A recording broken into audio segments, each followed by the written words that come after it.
What if the two people you trusted most in this world conspired to shatter your entire future, and you decided to burn their lies down in front of everyone they knew? Imagine facing the ultimate betrayal just hours before the biggest day of your life, and realizing the only way forward was to expose them, publicly and irrevocably. Just 24 hours before my wedding day, my life felt like a flawless movie scene, carefully crafted over years of hard work and genuine belief in true love.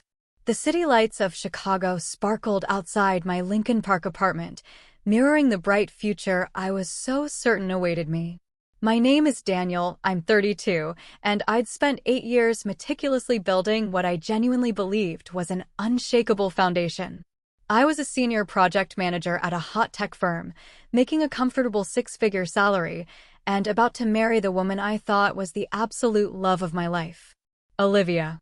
Her name alone used to make my heart skip.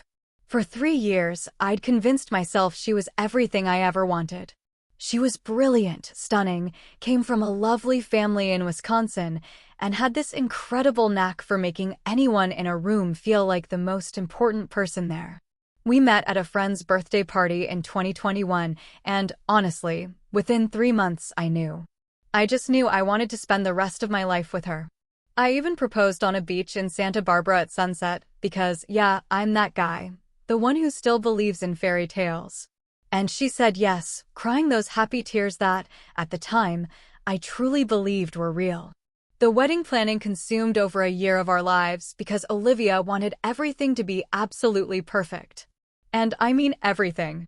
We'd secured the breathtaking Fourth Presbyterian Church on Michigan Avenue, and our reception was booked at the Chicago Athletic Association Hotel, boasting a panoramic view of Millennium Park. We had a videographer, a photographer who cost more than my first car, a string quartet, and a menu that had been taste-tested 4 separate times. 150 guests were confirmed. The seating chart alone was a 3-week saga. My mother had even cried twice just looking at Olivia's dress during the final fitting. This was going to be the wedding. Now, let me tell you about my father, Richard, because understanding who he was makes what happened next so much worse. My dad was 58, a highly successful commercial real estate broker. His reputation? Built on trust, dependability, ethics. He was the kind of man who coached my Little League team when I was 9, taught me how to drive stick shift in an empty parking lot at 15, helped me move into every single apartment I ever rented, and gave me advice on everything from career moves to how to treat the woman you love. My parents had been married for 35 years. And my father always hammered home that the secret to a good marriage was respect, communication, and never breaking trust.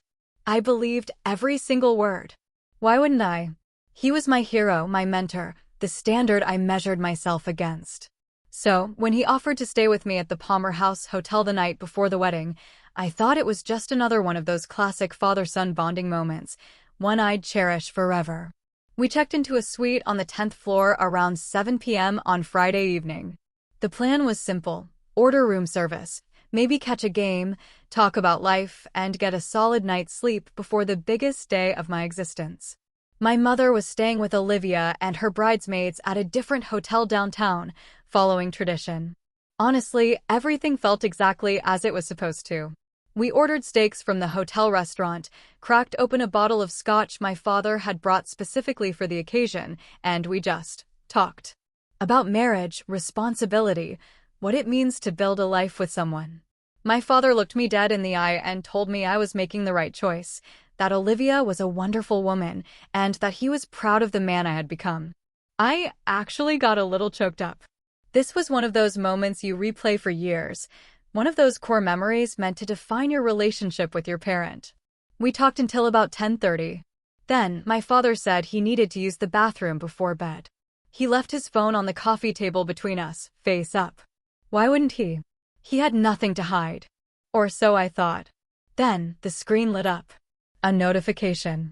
And my entire world just collapsed. The message was from Olivia. I saw it clear as day, the preview flashing right there on the lock screen. Last night was unforgettable. Richard, I can't stop thinking about you. My brain couldn't process it. Those words made no sense in the context of my reality. My hands shaking, I picked up his phone. I had to open the message thread. I needed to understand what the hell I was looking at. There were messages going back 3 weeks, dozens of them. And they were exactly what you think they were. But the worst part, the part that made me feel like I was drowning right there in that hotel room, was the photo attached to that very message. It was Olivia. And my father. In a bed I didn't recognize. The timestamp? Thursday night. Less than 24 hours ago. They had been together while I was at my bachelor party with my friends, celebrating what I thought was the beginning of my new life. I sat there, staring at that phone. It felt like an hour, but it was probably only 90 seconds. And in that impossibly short span, I cycled through every single emotion a human being can experience. Rage, betrayal, disbelief, nausea. And then, something else. Something cold. Something utterly calculated that I didn't even know existed inside me. I heard the bathroom door open. My father walked out, asking me something about whether I wanted to watch the highlights from the Cubs game. I looked at him. My face, I swear, was completely neutral. I just said, yeah, sure. I didn't scream. I didn't throw the phone at his face. My voice didn't even waver. I opened my laptop, connected to the hotel Wi-Fi, and then, while he was pouring himself another drink, I forwarded every single message and photo from his phone to my email address. Then, because I'm a project manager and redundancy is how I operate, I uploaded everything to 3 separate cloud storage accounts. I took screenshots of the metadata, the timestamps, everything that could possibly be used as evidence. I organized it all into a folder labeled Wedding Documents, because apparently, I have a dark sense of humor, even in crisis mode. My father had no idea what I had just discovered. I was, apparently, very good at compartmentalizing when I needed to be. We went to bed like nothing had happened. I lay there in the dark, staring at the ceiling, listening to him snore in the other bed, planning every single detail. I could have called off the wedding right then. I could have confronted both of them in the middle of the night. I could have made a scene, private and contained. But that's not what I wanted. See, I wanted everyone to know exactly who these people were. I wanted the truth to be undeniable, public. And I wanted them to experience a fraction of the humiliation they had so thoroughly earned. So, I got up at 3 a.m. I went into the bathroom with my laptop and built a simple web page using a free hosting service. I uploaded every message, every photo, every piece of evidence, with timestamps and context.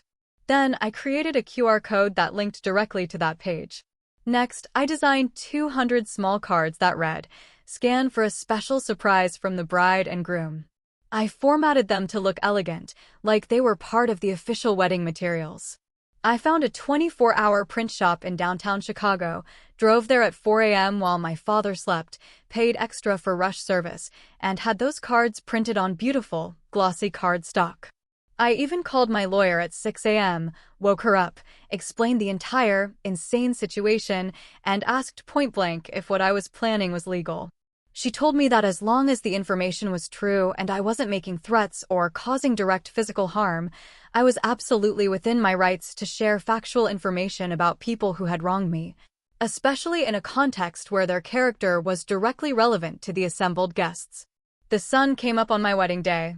I went back to the hotel room where my father was just waking up, completely oblivious to the fact that his entire life was about to implode in the most spectacular fashion imaginable. The morning started with him knocking on the bathroom door, asking if I wanted to grab breakfast. I looked at myself in the mirror, wondering how I was managing to keep my face so calm when everything inside me felt like it was burning. I told him I'd meet him downstairs in 20 minutes. I used that time to transfer the stack of printed QR cards from my car into a manila envelope that I labeled Programs, Give to Janet. Janet was our venue coordinator. She had no idea she was about to become an unwitting accomplice in the most spectacular wedding implosion Chicago had seen in years. I got dressed in dark jeans and a white button-down, went downstairs, and sat across from my father while he ate scrambled eggs and bacon. He talked about how excited he was, how beautiful the ceremony would be, how proud he was that I had found someone like Olivia. I watched him lie to my face with such practiced ease that I realized this probably wasn't the first time he'd done something like this. and I wondered how many other things in my life had been carefully constructed illusions, designed to hide who he really was. My phone buzzed with a text from Olivia. "I can't wait to marry you today. I love you so much." I stared at those words for a long moment before responding, "Love you too. See you at the altar." Because, apparently, I was just as capable of playing this game as they were. I drove back to my apartment around 10 a.m. to pick up my tuxedo. My best man called, asking if I was nervous, if I needed anything. I told him I was fine, just needed a couple of hours to myself to process everything. He laughed and said that was totally normal for grooms on their wedding day. If he only knew what I was actually processing, he would have driven over immediately and either talked me out of what I was planning or helped me make it even more devastating. I'm honestly not sure which. I laid out my Tom Ford tuxedo on the bed, the one I had spent $2,000 on because Olivia insisted we needed to look perfect in the photos. I felt absolutely nothing looking at it. I ironed my shirt with mechanical precision, tied my bow tie in the mirror, and I looked exactly like what I was supposed to be, a successful, handsome groom about to marry the woman of his dreams at one of the most prestigious churches in the city. The only difference was that I knew the truth. And in about 4 hours, everyone else would know it too. I arrived at Fourth Presbyterian Church at 2:30 p.m., 90 minutes before the ceremony. The first person I saw was Janet, our coordinator, rushing around with a clipboard, making sure every detail was executing perfectly. I walked up to her with my most genuine smile, handed her the envelope of QR cards, and told her these were special surprise programs the bride and groom wanted distributed to every guest as they arrived. She looked at them, commented on how elegant and professional they were, and said she'd make sure her team placed one on every seat in the church. I thanked her, told her she was doing an amazing job, and watched her walk away, carrying the envelope that contained 200 doorways to the truth that would destroy 2 lives in the next 90 minutes. My groomsmen started arriving around 3 p.m., 5 guys I'd known since college, and my younger brother, who was my best man. They were all in high spirits, joking around, taking selfies, completely unaware that they were about to witness something that would make them question everything they thought they knew about loyalty and family. My mother showed up at 3:15, looking absolutely radiant in her mother-of-the-groom dress, an elegant navy blue gown she'd picked out months ago specifically for this day. She hugged me so tight that I almost broke down and told her everything right then and there. But I didn't. She deserved to know the truth the same way everyone else was going to learn it. And I couldn't risk her trying to stop what was about to happen, or inadvertently warning my father. She told me I looked so handsome, that she was so happy for me, that she couldn't wait to officially welcome Olivia into our family. I kissed her on the cheek and told her I loved her. And I meant it with every fiber of my being. She was the only truly innocent person in this entire nightmare. My father arrived at 3:30, wearing his own tuxedo, looking distinguished and proud. He clapped me on the shoulder and asked me how I was holding up with all the pre-wedding nerves. I looked him directly in the eyes and said, "I'm ready for everyone to see the truth today." He smiled and nodded, thinking I was talking about committing to Olivia in front of our community. I was actually talking about exposing him as the fraud he was. Guests started filing into the church around 3:45. I watched from a side room as Janet's team efficiently handed out the QR cards to every single person who walked through those massive doors. My aunt and uncle from Denver, Olivia's college roommates, my colleagues from work, my mother's book club friends, distant cousins I hadn't seen in 5 years. Everyone received one of those innocent-looking cards that said, "Scan for a special surprise from the bride and groom." I had timed this perfectly. I knew people would start scanning them out of pure curiosity while they waited for the ceremony. And I needed that information to spread through the church like wildfire before I made my move. At 4 p.m. sharp, 15 minutes before the ceremony was scheduled to start, I heard the first audible gasp from inside the church. Then another. Then whispered conversations that grew louder and more urgent with each passing minute. I watched through a crack in the door as people huddled together, looking at their phones with expressions of absolute shock. Faces went pale. Some people started crying. The atmosphere inside that beautiful Gothic church transformed from joyful anticipation into horrified disbelief. My mother was sitting in the front row on the right side. I saw the exact moment when someone showed her their phone, probably my aunt, who was sitting directly next to her. Her face literally crumbled, like a building collapsing in slow motion. She turned around, looking for my father with an expression of such profound betrayal that I had to look away. It hurt too much to watch. My father was standing near the back of the church, greeting late arrivals and shaking hands, completely oblivious to the fact that his entire world was disintegrating around him.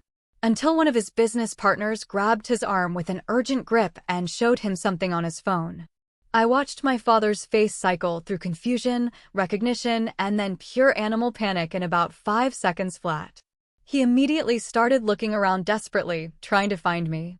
The church, which had been filled with happy chatter and laughter just 10 minutes ago, was now eerily quiet. Only frantic whispered conversations and the occasional sob broke the silence. And I knew, with absolute certainty, it was time to finish what I had started. The officiant walked up to me at 4:10, looking genuinely concerned, asking if we should delay the start of the ceremony because something seemed very wrong with the guests. I told him to proceed exactly as planned. Everything, I assured him, was actually going perfectly according to my plan. The music started right on schedule. The bridesmaids began their processional down the aisle in their champagne-colored dresses. And I walked out to take my position at the altar, in front of 150 people who were all staring at me with expressions ranging from profound pity to shock to morbid curiosity about what I was going to do next. My father tried to approach me from his seat in the front row, probably to warn me, or beg me to stop whatever he thought was coming. But my uncle physically blocked him with an arm across his chest and told him, in a voice loud enough for nearby guests to hear, that he needed to sit down and shut up.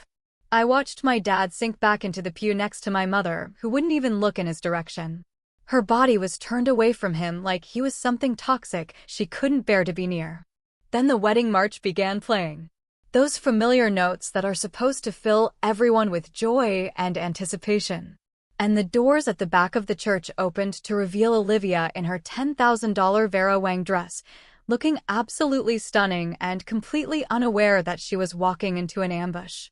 She had this huge, radiant smile on her face as she walked down that aisle on her father's arm, nodding at guests, glowing with what seemed like genuine happiness.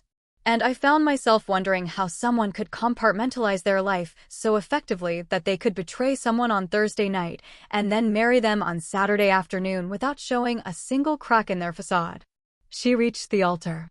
Her father kissed her cheek and symbolically handed her over to me, with tears in his eyes.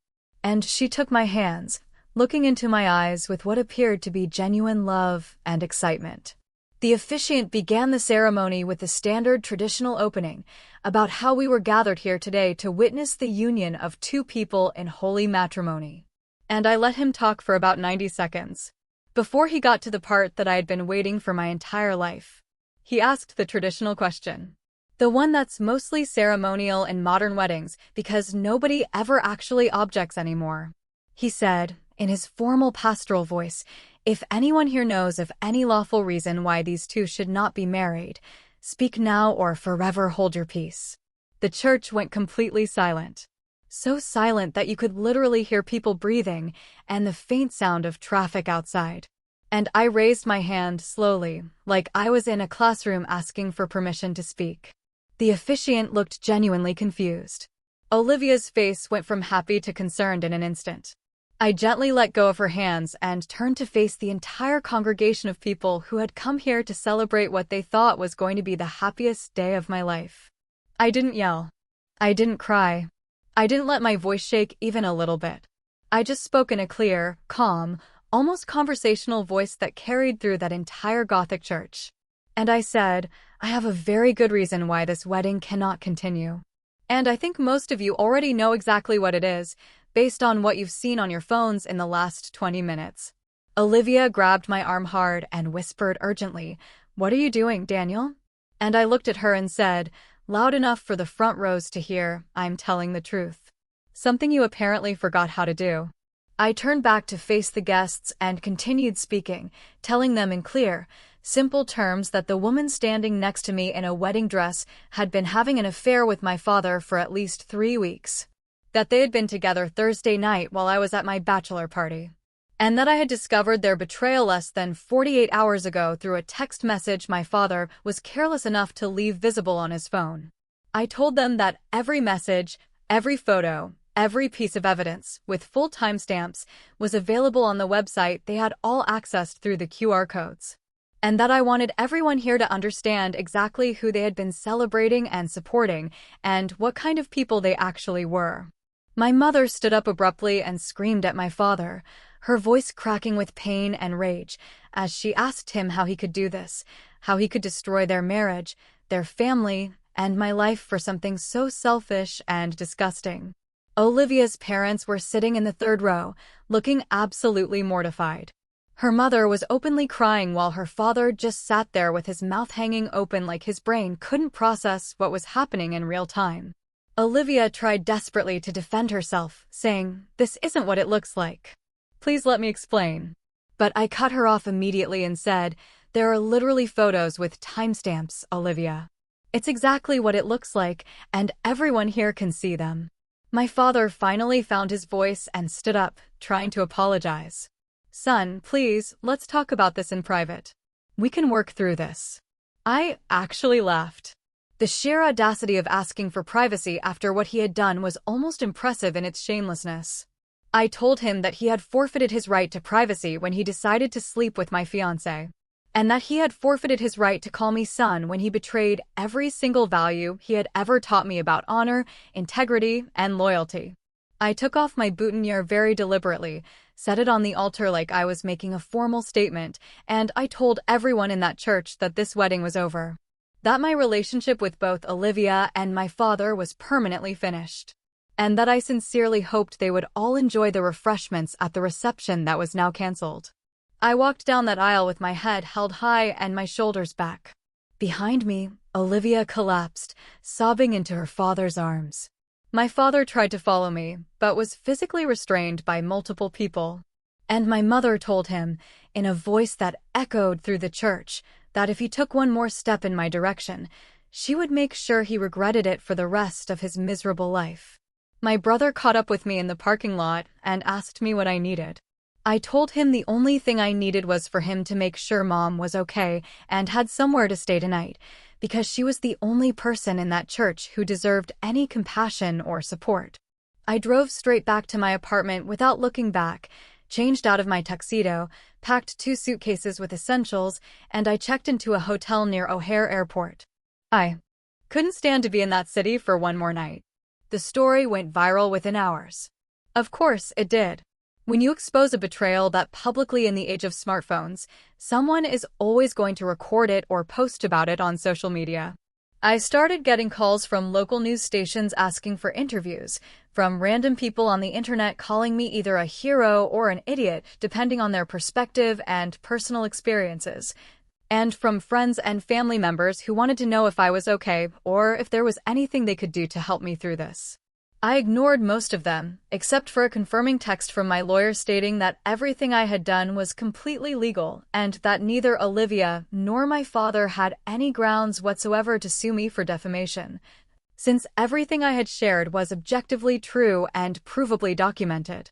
Olivia lost her job at a marketing firm 2 weeks later because the company didn't want to be associated with the scandal and the negative publicity. She ended up moving back to Wisconsin to live with her parents because her reputation in Chicago was completely destroyed, and she couldn't find work anywhere in the city. My father's real estate business imploded even faster than I expected. His entire career had been built on a foundation of trust and personal integrity. Once his clients and colleagues found out what kind of person he really was, they dropped him immediately, without hesitation. His business partner dissolved their partnership within a month, citing a specific breach of moral character clause that was actually written into their original contract. My father went from being a successful, well-respected broker to basically unemployable in his field overnight. My mother filed for divorce after 35 years of marriage. She told me on the phone through tears that she felt like she had wasted her entire adult life on a man who didn't deserve her loyalty or sacrifice. She got the house in the settlement, half of his retirement accounts, and a monthly alimony payment that ensured she'd be financially comfortable for the rest of her life. And honestly, that was the one genuinely good thing that came out of this entire nightmare. I quit my job in Chicago 3 months later and accepted a position at a tech startup in Austin, Texas. I needed to start completely over, in a place where nobody knew my story, where I could just be Daniel, the project manager, instead of Daniel, the guy from that viral wedding disaster everyone had seen online. The change of scenery and climate helped more than I expected it to. I threw myself completely into work on AI projects that were actually interesting and challenging enough to keep my mind occupied and prevent me from dwelling on what had happened. I started dating again about 8 months after the wedding that never was. But I took it extremely slowly and carefully because my ability to trust people had been fundamentally damaged by what Olivia and my father had done to me. My father tried to reach out several times through my brother over the following year, asking if we could meet face to face and talk, asking if there was any possible way to repair our relationship. I finally agreed to see him once, about a year after the wedding, just to get closure. He apologized profusely. He cried. He told me that what he did was the biggest mistake of his entire life, and that he would do literally anything to earn my forgiveness and have me back in his life. I told him very calmly that I forgave him, because holding on to anger and resentment was only hurting me and preventing me from moving forward. But that forgiveness didn't mean reconciliation. And I had absolutely no interest in having any kind of relationship with him going forward. He accepted that with what seemed like genuine understanding, and we haven't spoken since that meeting. As for Olivia, I heard through mutual friends who still kept tabs on her that she and my father never actually continued their relationship after the wedding exposure. That whatever twisted thing they had between them fell apart as quickly as it had started once all the excitement and secrecy were gone, and they had to face the real-world consequences. She's apparently engaged to someone else now, some guy from her hometown in Wisconsin. And I genuinely hope for his sake that she's learned something from what happened and become a better person. Though I honestly have my doubts. My life now is better than it ever was before that wedding. Not because of what happened to me, but because of who I became after surviving it and rebuilding myself from scratch. And looking back, I realized that wedding disaster was actually the beginning of the best and most authentic chapter of my entire life. I'm still processing the layers of that betrayal. What would you have done in my shoes? Do you think I handled it the right way, or was my public exposure too extreme? Let me know in the comments below. I'm genuinely curious to hear your thoughts.